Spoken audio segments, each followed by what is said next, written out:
你一定聽過比特幣係數碼黃金啦。咁你有冇諗過？咁如果 Bitcoin 係黃金，咁 Ethereum 又係啲咩咧？係銀，係石油，定係個 App Store 一個操作系統？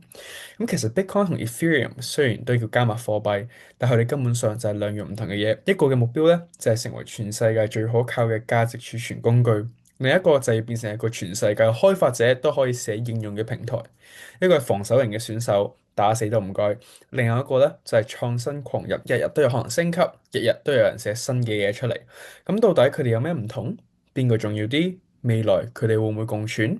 咁我哋就應該由 Bitcoin 開始講起。咁啊，2008年啦，金融海嘯震撼全世界，銀行咧就濕笠，股市又崩盤喎，好多人都冇晒佢哋嘅 savings。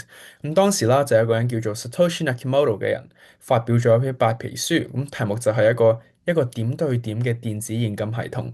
目標咧就好清楚嘅，就係建立一套唔靠銀行、唔靠政府、唔怕俾人封鎖嘅貨幣系統。換句話講，就係要重建金融嘅信任。